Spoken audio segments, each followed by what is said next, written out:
اور یہ ہمیں بتانا چاہ رہے ہیں کہ you should be knocking the doors of others, not for asking for help, rather to help others. کہ آپ بتائیں، آپ کو کوئی مدد چاہیے تو بتائیں، میں آپ کی خدمت کروں گا، میں آپ کی مدد کروں گا.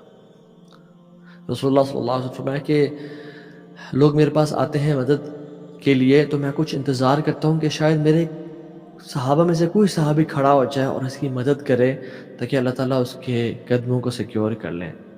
I'm paraphrasing the حدیث، تاکہ اللہ سبحانہ تعالیٰ اس سے راضی ہو جائے اور اس کو ایک بہت بڑے عمل کا بدلہ عطا کر دیں. اور آپ صلی اللہ علیہ وسلم یہ نبی بننے کے بعد ایسے نہیں تھے، یعنی رسول اللہ صلی اللہ علیہ وسلم was the same person prophethood سے پہلے، نبوت سے پہلے اور رسالت سے پہلے، کہ لوگوں کے ساتھ کیا معاملہ تھا ان کا، کیسے پیش آیا کرتے تھے. خدیجہ الکبریٰ فرماتی ہیں، اور آپ صلی اللہ علیہ وسلم پہ جب وحی نازل ہوئی نا، آپ غار حرا میں جایا کرتے تھے، اور غار حرا میں آپ صلی اللہ علیہ وسلم کئی دن گزارا کرتے تھے، اللہ تعالیٰ کی عبادت کیا کرتے تھے. اللہ کے نبی بہت عابد انسان تھے. He was a marvel of a worshipper. جبریل آئے، بولا اقرا، آپ نے کہا ما انا بقارئ، میں نہیں پڑھ سکتا. تو آپ نے، جبریل نے آپ صلی اللہ علیہ وسلم کو لمبی حدیث ہے اس میں حق کیا اور زور سے پریس کیا، حتیٰ کہ آپ صلی اللہ علیہ وسلم نے کہا کہ مجھے میرے برداشت سے باہر ہو گیا ہوں. پھر کہا اقرا، اور 3 دفعہ کہا، اور آپ نے کہا نہیں پڑھ سکتا. اور پھر کہا اقرا بسم ربک الذی خلق. آپ صلی اللہ علیہ وسلم لانگ سٹوری شارٹ بھاگ کے آئے حضرت عائشہ کے پاس اور حضرت خدیجہ کے پاس، اور کہا زملونی زملونی، مجھے کور کرو، مجھے کور کرو. اور پھر کہتے ہیں کہ وقال قد خشیت علی نفسی، اے خدیجہ میں اپنے بارے میں ڈرتا ہوں، اپنے سیلف کے بارے میں، کہ میرے ساتھ کیا ہو گیا، مجھے کچھ ہو تو نہیں جائے گا. تو خدیجہ الکبریٰ جو کہ رسول اللہ صلی اللہ علیہ وسلم کو جانتی تھی، ان کی بیوی تھی، بیوی سے زیادہ کون جانتا ہے انسان کو، کیا کہتی ہیں، فقالت لہ کلا، کبھی نہیں، ابشر فواللہ لا یخزیک اللہ ابدا او یخزیک اللہ عبدا، اللہ تعالیٰ کبھی بھی آپ کو ضائع نہیں کریں گے. کیوں؟ ریزنز کیا بتائیں؟ کہا انک لا تصل الرحم وتصدق الحدیث او وتصدق الحدیث وتحمل الکل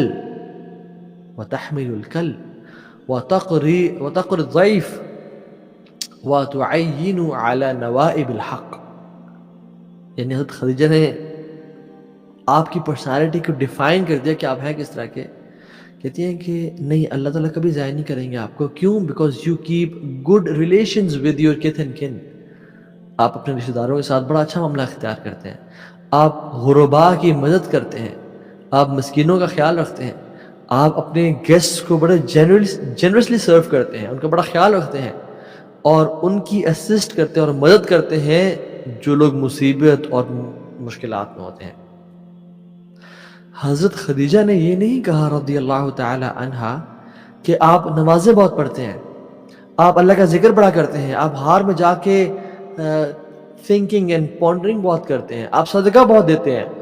نہیں، حضرت خدیجہ نے کہا کہ آپ لوگوں کی خدمت بڑی کرتے ہیں، اللہ تعالیٰ اس وجہ سے آپ کو کبھی بھی ضائع نہیں کریں گے. اللہ اکبر. اور ابو بکر صدیق جو کہ آپ کا کمپینین ہے، and he is the chief of the students of رسول اللہ صلی اللہ علیہ وسلم، جب مکہ سے ہجرت کرنے لگے نا اور چھوڑ کے جانے لگے کہ یہاں پہ کوئی عبادت کرنے نہیں دے رہا، تو زید ابن الدغینہ ایک شخص ہے ایک شخص ہے، وہ کہتے ہیں کہ ابو بکر آپ کیوں جا رہے ہیں؟ کہتے ہیں کہ میں ایسی جگہ پہ جانا چاہ رہا ہوں جہاں پہ مجھے عبادت کرنے دیا جائے، مجھ پہ ظلم اور زیادتی نہ کی جائے، جہاں پہ میں اللہ تعالیٰ کی عبادت کے لیے انڈیپینڈنٹ ہوں، یعنی فری ہوں. سبحان اللہ، لوگ یہاں سے ویسٹ آتے ہیں اپنے آپ کو فری کرنے کے لیے، حالانکہ وہ اصل غلامی کا شکار ہوتے ہیں. ابو بکر صدیق کہہ رہے ہیں کہ میں ایسی جگہ پہ جانا چاہ رہا ہوں جہاں پہ مجھے لوگ روکے نہ اللہ کی عبادت سے. تو زید ابن دغینہ کیا کہتے ہیں، ان ابا بکر لا یخرج مثلہ ولا یخرج، ان ابا بکر لا یخرج مثلہ ولا یخرج. ابو بکر آپ جیسے انسان کو نہ نکالا جا سکتا ہے اور نہ اس کو نکلنا چاہیے، نہ یہاں سے جانا چاہیے. کیوں؟ اب دیکھیں، آپ کو شاید وہ باتیں جو میں نے کچھ ٹائم پہلے کی تھی اللہ کے نبی کے بارے میں وہی یاد آئیں گی کہ جب زید نے ابو بکر صدیق کے بارے میں کیا کہا. فرمایا کہ لوگوں تم ایسے بندے کو نکال رہے ہو، اتخرجون رجلا، ایسے بندے کو تم کیسے نکال رہے ہو، یکسب المعدوم ویصل الرحم ویحمل الکل ویقر الضعیف ویعین علی النوائب الحق، کہ لوگوں تم ابو بکر صدیق کو اس لیے نکال رہے ہو، ایسے بندے کو نکال رہے ہو جو کہ ڈیسٹیٹیوٹ کی ہیلپ کرتا ہے، جو لوگ غریب اور مشکل میں ہوتے ہیں، جو لوگ اچھے ریلیشنز رکھتا ہے لوگوں کے ساتھ اور اپنے ریلیٹیوز کے ساتھ، ہیلپ دا ویک اینڈ پور، entertain guests generously and help the calamity stricken persons، جن پہ مصیبت اور آفت آئی ہوتی ہے، اور کہا کہ ابو بکر یہاں سے نہ جائیں، میں آپ کی حفاظت کروں گا تاکہ آپ اللہ تعالیٰ کی عبادت کر سکیں۔ یہ تھے ابو بکر صدیق۔ ایون اللہ کے نبی کی تربیت دیکھیں کیسے انہوں نے تربیت کی، صحابہ کا نیکی کے بارے میں پرسپیکٹو کیا تھا۔ یس وہ روزے رکھتے تھے، وہ جنازے فالو کرتے تھے، وہ صدقہ خیرات کرتے تھے، وہ تہجدیں انہیں کبھی مس نہیں کی، لیکن یہ اسپیکٹ ہمارے معاشرے میں بہت مسنگ ہے، جس کی وجہ سے میں اس پہ زور دے رہا ہوں۔ ابو بکر صدیق خلیفۃ المسلمین ہیں، اور عمر بن خطاب کو شک ہوا کہ یہ فجر سے پہلے کہیں نہ کہیں جاتے ہیں، تو چھپ کے بیٹھ گئے، یہ دیکھا کہاں جا رہے ہیں، لیکن فجر سے پہلے نہیں پتہ چلا کہاں گئے، تہجد کے ٹائم پہ اس سے پہلے آ گئے، دیکھا ابو بکر صدیق کہاں جا رہے ہیں۔ تو جب انہوں نے ٹرائی کیا تو رات کے آخری حصے میں ابو بکر صدیق نکل کے ایک حجرے میں جایا کرتے تھے، اور وہاں جاتے کچھ ٹائم گزارتے اور واپس آ جاتے۔ عمر خطاب کو شک ہوا کہ یہ کیا کرتے ہیں، کیوں کسی حجرے میں جاتے ہیں۔ تو جب عمر بن خطاب اس حجرے میں گئے تو دیکھتے ہیں کہ ابو بکر صدیق جو خلیفۃ المسلمین ہے، یہ وہ بندہ ہے جو کہ یعنی پرائم منسٹر تو کیا ہوگا، خلیفۃ المسلمین، ان کی رسپانسبلٹیز، ان کا احسن کردار، ان کے ڈیڈیکیشن لوگوں کی خدمت کی طرف کیسی ہوگی، ان کی اپنی عبادات، قرآن کو ٹائم دینا، یعنی کتنے بزی انسان ہو، لیکن وہ بوڑھی عورت گھر میں جا رہے ہیں، اور وہ کمرے میں دیکھا ایک بوڑھی عورت اندھی ہے، نابینا ہے، اور کونے میں بیٹھی ہوئی ہے۔ تو نے کہا پوچھ سکتا ہوں کہ یہ جو شخص آتا ہے آپ کے کمرے میں، آپ کے گھر میں، یہ کس لیے آتا ہے؟ تو نے کہا کہ مجھے نہیں معلوم، کافی سالوں سے شخص آ رہا ہے، میرے گھر آتا ہے، میرے گھر میں جھاڑو لگا کے جاتا ہے، کھانا پکا کے جاتا ہے، میرے برتن دھو کے جاتا ہے، میرے سارے کام شام میری نیڈس کی کفالت کر کے جاتا ہے۔ تو عمر بن خطاب جب یہ سارا کچھ جاننے کے بعد اپنے آپ کو کہتے ہیں بخن بخن یا عمر، کہ عمر افسوس ہو تم پہ۔ ابو بکر صدیق کے بارے میں کہتے ہیں لقد اطعت من بعدک، ابو بکر you are living with a very high standard for the people coming next to you. You are living a very high standard، اور آپ بہت ایک بینچ مارک سیٹ کر کے جا رہے ہیں ان لوگوں کے لیے جو آپ کے بعد آئیں گے، کیسے ہم یہ سب کچھ کریں گے۔ یہ تھے ابو بکر صدیق جو کہ پرائرٹی سیکھی ان کی۔ اور جب وہ دنیا سے چلے گئے تو عمر بن خطاب نے ان کی ذمہ داری اٹھائی، یعنی عمر بن خطاب بیواؤں کے گھر میں جایا کرتے تھے اور ان کی خدمت کیا کرتے تھے، اور خصوصاً بوڑھی جن کے شوہر بھی وفات پا چکے اور بچے بھی اپنے کاموں میں مصروف ہیں۔ اور اسی خاتون کے جب گھر گئے تو وہ سارے کام کی اور کھجوریں بھی دی انہیں کھانے کے لیے، تو جب انہیں کھجوریں کھائیں تو کہتی ہیں کہ وہ شخص مر گیا ہے جو پہلے میرے گھر آتا تھا۔ تو عمر بن خطاب نے جواب دیا کہ آپ کو اس سے پتہ چلا؟ وہ عورت کہتی ہے، وہ بوڑھی نابینا عورت کہتی ہے کہ کیونکہ اس دفعہ کھجور میں گٹ کے اندر ہی رہ گئی ہیں، وہ تو مجھے نکال کے دیا کرتا تھا۔ اللہ اکبر، this is how particular he was, کہ لوگوں کی خدمت اور ان کے دل میں خوشی کو ڈالنا، کہ لگتا ہے وہ شخص مر چکا ہے جو پہلے مجھے میری خدمت کیا کرتا تھا، وہ کھجوریں اب اس طرح سے نہیں سرو رہی مجھے جس طرح سے وہ مجھے کرتا تھا۔ تو عمر بن خطاب نے اکثر موقعوں پہ کہا کرتا ہے کاش میں ابو بکر صدیق کے چھاتی پہ ایک صرف بال ہوتا، میرے شرف کے لیے کافی ہے کہ میں ابو بکر کے سینے پہ ایک بال ہوتا۔ یہ وہ شخص ہے، اللہ اکبر۔ مجاہد ابن جبر، بلکہ اس سے پہلے ہی میں بات کرتا ہوں، ایون عمر بن خطاب جب خلیفۃ المسلمین تھے ان کے دور میں طلحہ بن عبید اللہ نے دیکھا عمر بن خطاب لوگوں کے گھروں میں جا رہے ہیں، تو ان کو فالو کرنا شروع کر دیا کہ یہ کیوں جاتے ہیں، اور پھر وہی یعنی ہی واز سسپیشیس اباؤٹ عمر بن خطاب کہ یہ لوگوں کے گھر میں کیوں جا رہے ہیں۔ اور جب انہوں نے پتہ کیا تو پتہ لگا کہ وہ پوری بوڑھی خواتین کو اور جو یتیم بچوں کو اور مختلف لوگوں کو سرو کیا کرتے تھے. اور پھر جب باہر نکلے تو انہوں نے کہا کہ طلحہ افسوس ہو تم پہ، وہی لے کا یا ثقلت کا امک یا طلحہ، کہ تیری ماں تجھے گم پائے. may your mother lose you Talha, کہ تو عمر کے بارے میں شک کر رہا تھا، کہ تو عمر کی فالٹ ڈھونڈ رہا تھا. کہتے ہیں may my mother lose me, am I trying to find faults of عمر بن خطاب. اور عمر بن خطاب کے بیٹے کیسے تھے؟ مجاہد بن جبر، یعنی یہ تابعی ہیں. انہوں نے سفر کیا عبداللہ بن عمر کے پاس اس کے ساتھ، اور جب سفر کیا تو کہتے ہیں میں نے اس انٹینشن سے سفر کیا کہ میں عبداللہ بن عمر کی جو کہ صحابی جلیل ہیں، رسول اللہ کی کمپینین کی خدمت کروں گا. But when I was traveling with him, so I realized کہ rather than me serving him, he was serving me. وہ میرا خیال رکھتے تھے، وہ میرے کام آ رہے تھے. امام حسن البصری رحمہ اللہ کہتے ہیں کہ the service of my brother is beloved to me than اعتکاف for 2 months. یعنی میرے لیے اپنے بھائی کی خدمت کرنا، اس کے کام آنا کتنا زیادہ پسند ہے مجھے then doing اعتکاف for 2 whole months. اللہ اکبر. یعنی اعتکاف میں انسان کیا کرتا ہے میں نے بتا دیا، یہ کوئی عام بات نہیں ہے. ابی عثمان رحمہ اللہ جو کہ امام بخاری کے استاد ہیں، he's the شیخ of امام بخاری، وہ کہتے ہیں کہ nobody has ever asked me for any favor except that I would stand up, try to assist him with myself. کوئی بھی میرے پاس شخص آتا تھا تو میرا کبھی بھی ایسا نہیں ہوا کہ میں نے کھڑے ہو کے اس کی مدد نہ کی ہو. اگر میں اس کی مدد کرنے فیل ہو جاتا تو میں اپنے مال سے، یعنی اپنی فزیکل باڈی کے ساتھ مدد کرنے میں فیل ہو جاتا تو میں اپنے مال سے اس کی مدد کرتا. اگر میں اس کی مدد کر لیتا تو الحمدللہ، اگر میں فیل ہو جاتا تو میں اپنے فرینڈز میں باتوں کو پھیلاتا اور میں ان سے مدد مانگتا اس بندے کے لیے. اور کہتے ہیں اگر اس کا کام پورا ہو جاتا تو الحمدللہ، اور اگر نہ پورا ہوتا تو I would contact authorities، لوگوں سے بات کرتا اس انسان کی مدد کرنے کے لیے. کیوں؟ کیونکہ یہ اس عمل کو بہت بڑی عبادت سمجھا کرتے تھے. ہم نے عبادت کو، righteousness کو we have confined it to outward performances and to celebrity appearances and we have neglected this aspect of life. بس یہ کام کر لیے، وہ کام کر لیا، پھونپا کر لی، یا پھر جو آؤٹ ورڈ پرفارمنسز ہیں 2-4 کام کر لیے اچھے اور ہم سمجھتے ہیں ہم نے عبادت کر لی.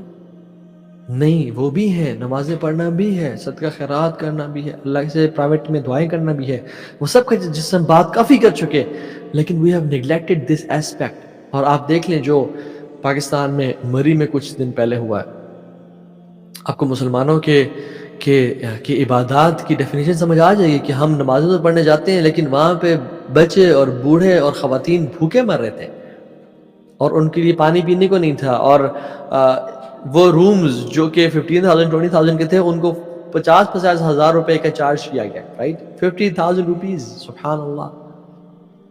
ایک جو ٹائر کی چین ملتی ہے جو کہ یوز ہوتی ہے برف پہ چلانے کے لیے، and to my surprise and shock بڑی چیپ ہوتی ہے وہ، لیکن 15,000-20,000 people were asking for that chain. کہ مجبوری کا فائدہ اٹھایا جا رہا ہے بجائے کہ اس موقع پہ مدد کی جائے، ان کی اپنے دروازے کھول دیے جائیں کہ آؤ. لیکن سبحان اللہ، یہ ایک بہت بڑی چپیٹ ہے ہمارے منہ پہ کہ مسلمان امت کس طرف جا رہی ہے. So ask yourself, who will join this bandwagon? Who will make decisions today? Who will leave a legacy? We're always focused towards spending me time, right? یہ جو دور ہے نا، this is focused iPhone and iPad and FaceTime and Facebook and me time. Me and myself. This is not the time for me time. انشاءاللہ قبر میں گزاریں گے، me time انشاءاللہ جنت میں گزاریں گے. یہ ٹائم ہم نے گزارنا ہے لوگوں کی خدمت کے لیے. So ask yourself, what can we do to assist people and to have the help of Allah subhanahu wa ta'ala with them? Number 1 is, یہ کام کرنے سے کیا ہوتا ہے اور کیا موٹیویشن چاہیے مجھے جو میں کام کروں. Number 1 is assistance of Allah subhanahu wa ta'ala in your life.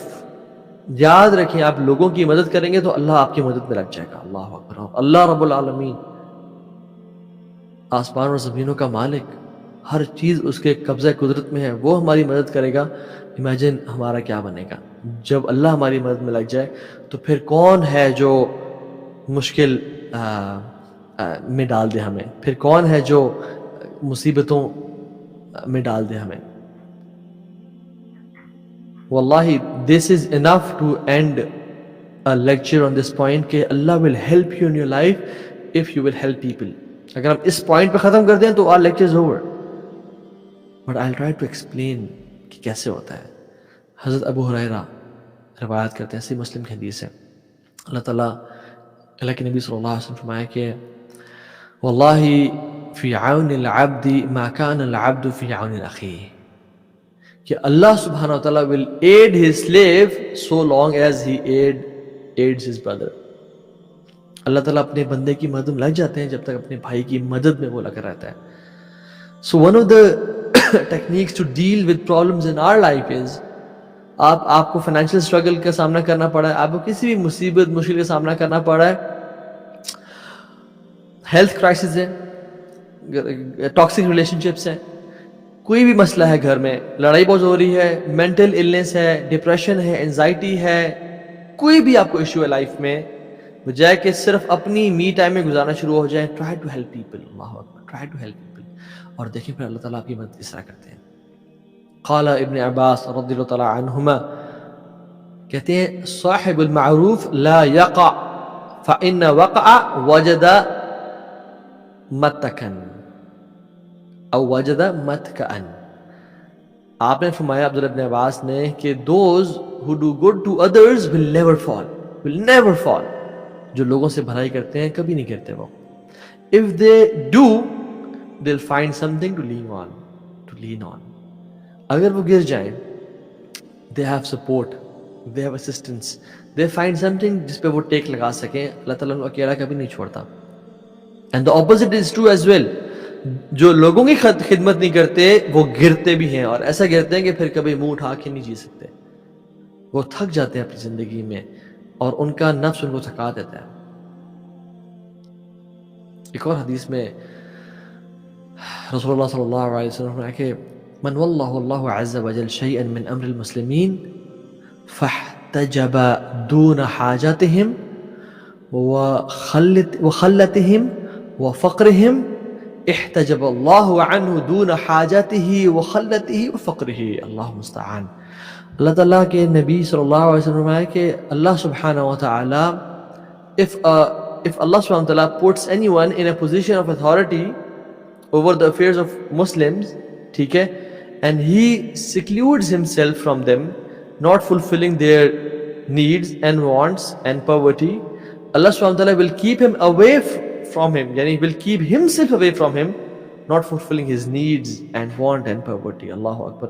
میں وہ اردو میں سادہ ترجمہ بتاتا ہوں کہ اللہ سبحانہ وتعالیٰ کسی انسان کو اتھارٹی دیتے ہیں, اس کو مال دیتے ہیں, پوزیشن دیتے ہیں, عزت رسپیکٹ دیتے ہیں, اور وہ اس رسپیکٹ سے اور مال سے لوگوں کے کام نہیں آتا, لوگوں کی خدمت نہیں کرتا, ان کی پاورٹی, ان کی غربت, ان کی نیڈز اور وانٹس کو دور نہیں کرتا, تو اللہ سبحانہ وتعالیٰ اپنی ہیلپ کو اس بندے سے دور کر دیتے ہیں.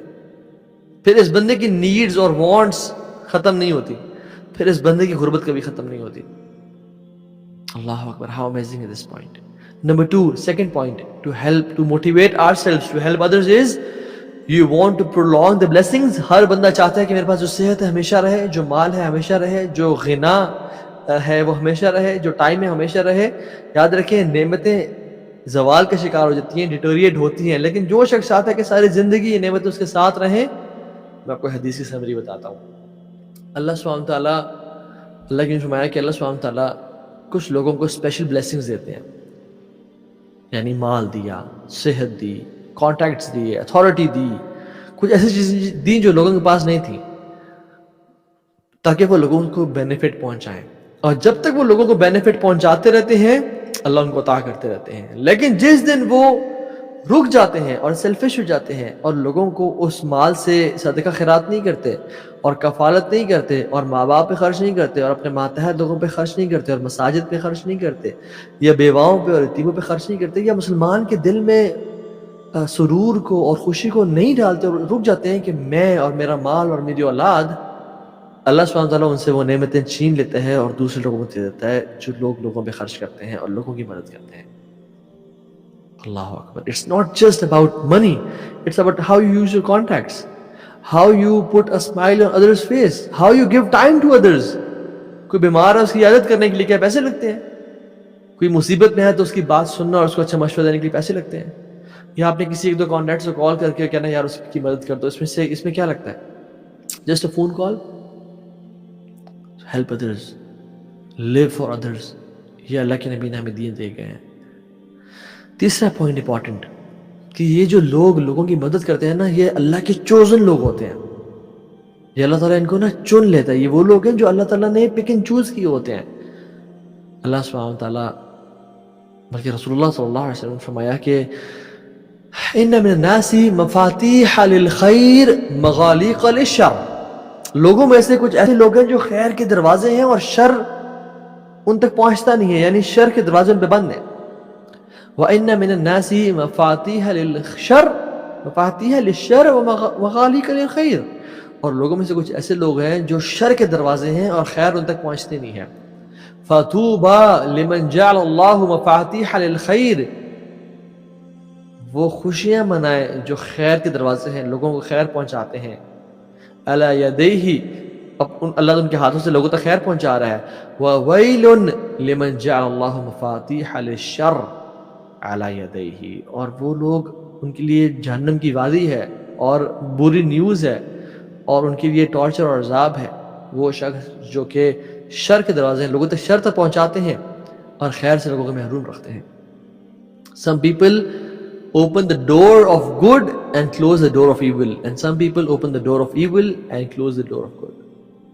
Glad tidings to those in whose hands Allah places the keys of good, and woe to those in whose hand Allah subhanahu wa ta'ala places the keys of evil. سوال یہ ہے کہ ہم کن لوگوں میں سے ہیں؟ عبداللہ بن عباس رضی اللہ تعالیٰ عنہما کہتے ہیں کہ اللہ نے اپنی مخلوق میں سے نا کچھ خلقت کو چن کے رکھا ہے.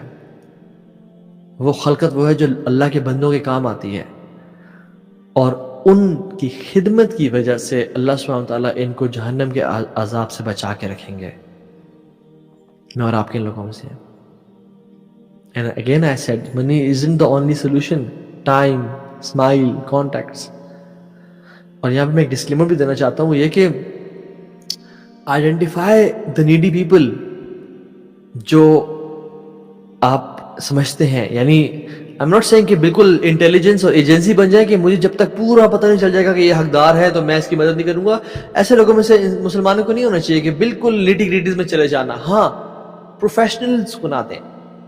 یا جو 2 نمبر لوگ ہیں جو لاکھوں کماتے ہیں لوگوں سے مانگ مانگ کے اور پھر بینکس میں جاتے ہیں اور وہ وہاں سے پیسے نکلواتے ہیں. پروفیشنلز جو ہے نا, ان کو اگر دینا ہے تو ان کو کوئی ایسی چیز دیں جو وہیں پہ وہ کنزیوم کر لیں. جیسے ایک بھائی ہے, میں جانتا ہوں, ان کی عادت ہے کہ وہ اپنے پاس یعنی کیش تو رکھتے ہیں, لیکن جو فقیر اور غربا جو سگنلز میں مانگ رہے ہوتے ہیں یا جو دروازے ناک کر کے مانگتے ہیں, ان کو کیش نہیں دیتے. ان کو وہ کیا دیتے ہیں کیونکہ ان کو ڈر ہوتا ہے کہ اگر میں نے کیش دیا ان کو تو یہ بچے ہیں چھوٹے چھوٹے دوست, یعنی 4-5 سال کے بچے بھی مانگ رہے ہوتے ہیں. اللہ اکبر, 6-7 سال کے بچے بھی کھڑے ہوتے ہیں چھوٹے, ماں نے ان کو اٹھایا ہوتا ہے. تو ان کو گاڑیاں رات کو آ کے پک کر کے جاتی ہیں اور سبحان اللہ کیا ہوتا ہے کہ وہ سارے پیسے لے لیتے ہیں ان سے, اور ان کو یعنی وہ پروفیشنلز ہیں.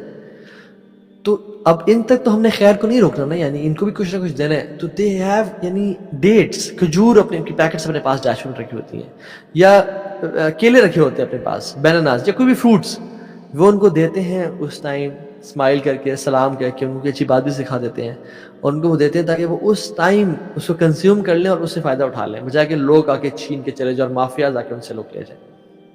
But the point here is there are in Pakistan, in India and different countries, there are many people who need our help, جو پروفیشنل نہیں ہیں, جو مانگتے نہیں ہیں, جو جن میں اتنی ہمت نہیں ہوتی کہ وہ مانگ سکیں. ان کے چہروں سے ہم ان کو پہچان لینا چاہیے. Be from those Muslims who keep their eyes open and ears open, کہ لوگوں کے مسائل کو سنیں, اور یہ نہ کہ آپ کے پڑوسی جو ہے وہ بھوکا سو رہا ہے اور آپ کو معلوم ہی نہ ہو. ایسا انسان کو نہیں ہونا چاہیے. So identify people, اور بیواؤں کی کفالت کریں, ان کی مدد کریں, یتیموں کی مدد کریں, ایسے لوگوں کی مدد کریں. اور ایک میں آپ سے امیزنگ حدیث شیئر کرتا ہوں. رسول اللہ صلی اللہ علیہ وسلم نے فرمایا کہ من نفس عن مؤمن کربتا من کرب الدنیا نفس اللہ عنہ کربتا من کرب یوم القیامہ. Whoever removes a worldly grief from a believer, Allah will remove from him one of the griefs on the day of judgment. اللہ تعالیٰ اس کی مصیبتوں کو دور کر دے قیامت کے دن، جو مسلمان کی مصیبت کو دور کرے گا. اور پھر آپ نے فرمایا کہ من یسر علی مؤسر، کہ جو کسی کے لیے آسانی کرے گا، یسر اللہ علیہ فی الدنیا والآخرہ، جو کسی نیڈی بندے کی نیڈ پوری کرے گا، اس کے لیے آسانی کرے گا، اللہ تعالیٰ دنیا میں اور آخرت میں اس کے لیے آسانیاں کرنے شروع ہو جائیں گے. اور آپ چاہتے ہیں ہمارے لیے آسانیاں ہو جائیں؟ بالکل چاہتے ہیں. لوگوں کے لیے آسانیاں پیدا کریں، لوگوں کی مشکلات کو دور کریں. ومن ستر مسلما سترہ اللہ فی الدنیا والآخرہ، جو کسی مسلمان کی گناہ کو، اس کی عیب کو چھپائے گا، اللہ تعالیٰ دنیا اور آخرت میں اس بندے کی عیوب کو اور مشکلات کو اور ایول ڈیڈز کو چھپا دے گا.